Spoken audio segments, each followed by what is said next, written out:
اسم شهر سنگسر تو استان سمنان که بعد از انقلاب اسمش به مهدی شهر تغییر کرد، به گوش اهالی کاستاریکا تو آمریکای مرکزی هم رسیده. تابلویی تو شهر سنخوزه تو کشور کاستاریکا وجود داره که روی اون اسم سنگسر دیده میشه. ولی این تابلوی راهنمای ورود به سنگسر نیست. تابلویی کنار مزرعه حجبر یزدانی، سرمایه‌دار ایرانی و یادآور محل تولدش.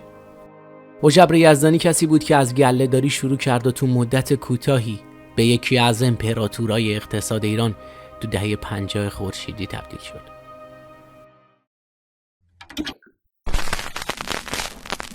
قبل از شروع اساین همین ویدیو عضو کانال ما بشید و با زدن دکمه زنگوله کنارش قبل از همه از ویدیوهای جدیدمون مطلع بشید.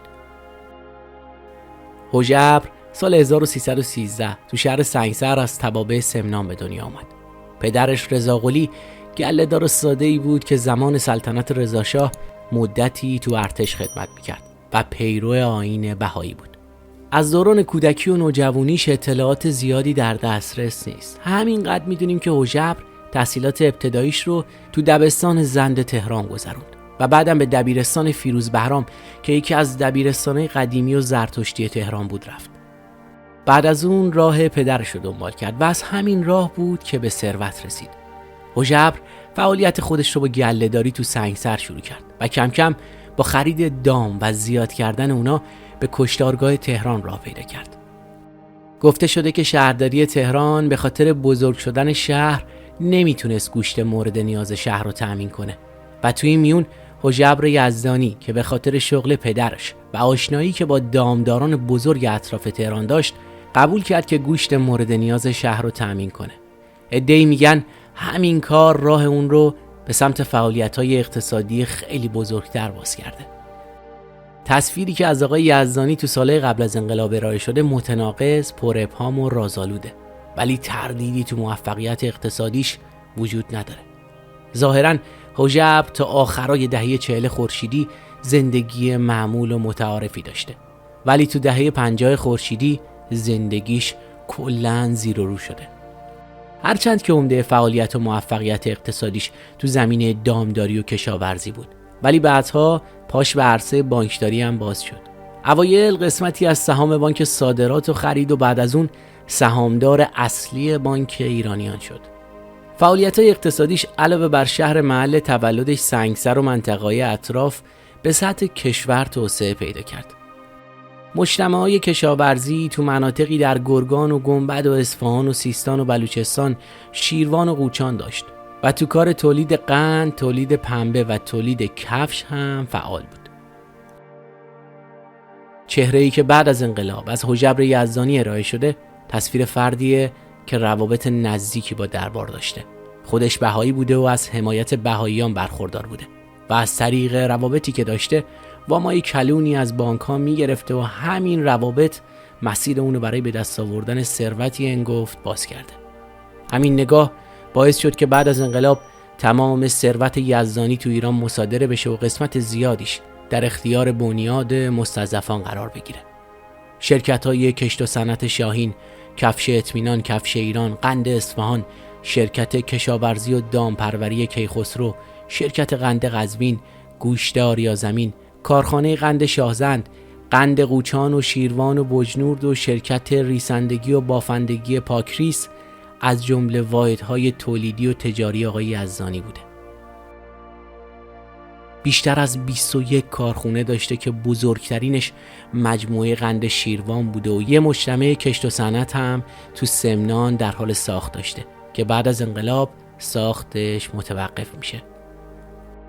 با وجود همه روابطی که گفته شد آقای یزدانی با دربار داشته، توی مرداد ماه سال 57 به خاطر تصرف زمینای دولتی به زندان افتاد و تا زمان انقلاب تو بهمن ماه همون سال توی زندان بود.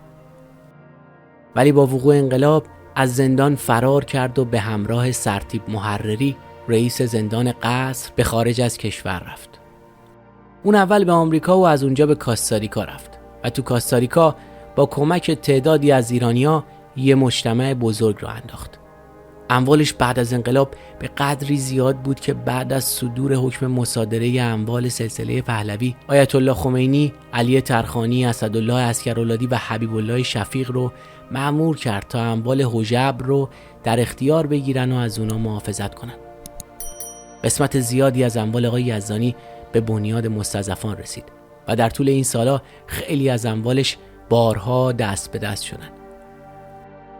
مجتمع بزرگی که آقای یزدانی در انتهای خیابون پیروزی تهران فره‌آباد سابق داشت به سپاه پاسداران رسید و در حال حاضر مقر فرماندهی و ستاد سپاه پاسداران و نیروهای وابسته بهشه. آقای یزدانی که تو شهر سنخوزه تو کاستاریکا زندگی میکرد، در کنار مزرعه‌اش تابلوی بزرگی نصب کرده بود که روی اون نوشته بود سنگسر، که یادآور محل تولدش بود. گفته میشه که عمه علیاش از اون با احترام یاد میکنن.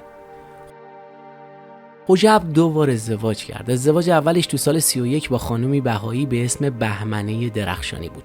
بعد از جدایی از ایشون تو سال 45 با خانومی مسلمون به اسم فاطمه جدلی عراقی ازدواج میکنه. حاصل 2 ازدواج یزدانی 3 پسر به اسمهای کیومرث، نادر و کاوه و 3 دختر به اسمهای لیلی، نسرین و کتایون بود. سرانجام حجبر یزدانی تو روز 29 فروردین 1389 و در سن 86 سالگی در مزرعه شخصیش توی کاستاریکا از دنیا رفت. اونطوری که فرزند ارشدش نادر گفته، آقای یزدانی وصیت کرده بود که تو زادگاهش سنگسر دفن بشه، ولی مسئولان وقت اجازه عمل کردن به وصیتش رو ندادن. دکتر رضا نیازمند که زمانی معاون وزیر اقتصاد و بنیانگذار شرکت‌هایی مثل ماشینسازی و تراکتورسازی تبریز و ماشینسازی عراق بود، درباره یزدانی گفته چوپان بود ولی هوش بسیاری داشت. تونست خودش رو تا رده ثروتمندان کشور بالا بکشه. عده‌ای در نقد اون چوپان بودنش رو به کنایه مطرح میکنن، ولی شاید بد نباشه که به اونا یادآوری کنیم نادرشاه هم چوپانی بود که خودش رو به عنوان یک سلطان کشورگشا معرفی کرد. اون هم اینطور میگه که حجبر یه بهایی علی اللهی بود. یادم میاد تو ایام تولد حضرت علی و عید قدیر سر تا سر خیابون شهید لواسانی امروزی رو بیرق میزد، چراغونی میکرد و گوسفند میکشت. با گوشت اون آبگوشت و خورش درست میکرد تا بین مردم پخش بشه. تو اون ایام قوقایی برپا میشد تا اونجایی که خیابون بند میومد. البته اینم بگم تو اون سالا عوام زیاد نمیدونستن بهایی چیه و چه تفکری داره. حساسیت زیادی روی این فرقه وجود نداشت. شاید بشه گفت کسی نمیدونست که حجبر بهایی و علی اللهی بودنش نمود بیشتری داشت.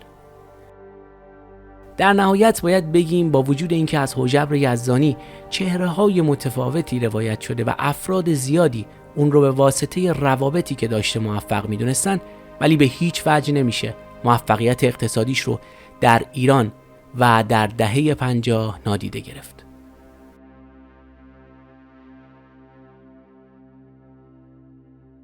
مرسی از اینکه تا این لحظه همراه ما بودید. لطفاً نظراتتون رو پایین همین صفحه با ما به اشتراک بگذارید. راستی اگه هنوز عضو کانال ما نشدید خوشحال میشیم با عضویتتون از ما و فعالیت هامون حمایت کنید.